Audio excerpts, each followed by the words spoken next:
Okay, we've just finished our final PG Tips online session of term 2 with Karen Jackson and Julie Robinson. And the session was all about how students can broaden their research focus with open access content or grey literature. Julie and Karen, could you define those terms for our students? Shall I start? Okay, so open access, which is kind of the area that I work in, is all to do with unrestricted access to peer-reviewed scholarly research, which is made available via the internet. The main points with it is it has to be available online, it has to be free without a subscription and without the need for a login, and it has to be available in perpetuity. So they're really the key features of open access. There are two routes to open access. There's a green route and there's a gold route. The gold route means that the article or other output is made available at the point of publication, so in the journal or with the publisher on the publisher's website immediately for anyone to access. Green open access means that a version of the article is made freely available, usually in a repository and usually within after an embargo period. So they're the two different routes. There's normally a cost to gold, there normally isn't a cost to green, so they're the main difference. That's the main difference between them. So that's really how you make something open access, and that's what we're kind of encouraging people to look for if they're struggling to find things that the library has a subscription to.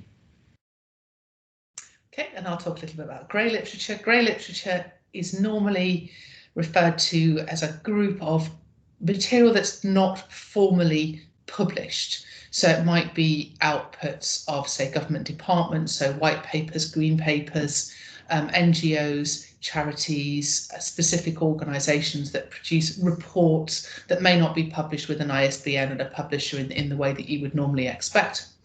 Other things that are sometimes called grey literature are standards, conference proceedings, things like that. You would normally find them on the internet, and your best route to finding them is to start with the organisation that produced the report that you're trying to get hold of, or would have an interest in the report that you're trying to get hold of.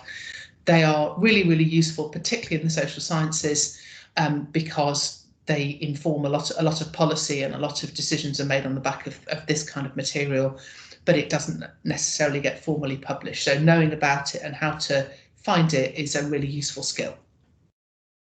That's me. Great, thanks. And Julie, in terms of open access material, there are some really useful browser extensions to help people find things. What are the best that you would recommend? Yeah, so that's one of the easiest ways of finding open access literature, is actually to use one of the kind of really funky little tools that are around now, which will actually do the searching for you. So when you land on an article homepage, for example, in a journal or on a database, it will allow you, or what the tool will do is that it will allow you to then check and see if there is a open access version. My personal preference is for a tool called Unpaywall, but actually there's several new ones kind of that have been released more recently. There's something called the Open Access button, Core Discovery, which is relying on or which is using data from the Core database, that's CORE, which is one of the biggest aggregating databases of open access materials. So that's a really powerful tool. That's a really good one as well. And the new kid on the block, which is called EndNote Click, which is something that the company behind the Web of Science and EndNote have actually come up with, which kind of does a bit of everything. So that will check and see if the library has a subscription to a particular article. It will then check for an open access version if we don't have a subscription to that particular article. And it will also allow you to add the full text PDF into your EndNote account with a citation if you've got an EndNote account. So as I say, that's doing quite a lot. Very new, even I haven't had a chance to have much of a play with it yet. But yeah, any of those, all of those are worth a try, and it's just personal preference which one you go for.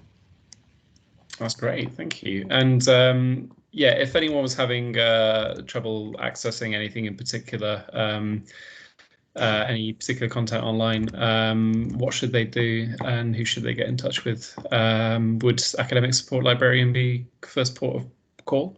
I think so. I think your academic support librarian will know a lot about the particular discipline that you're working in. So they will know about repositories, they will know about publications, databases.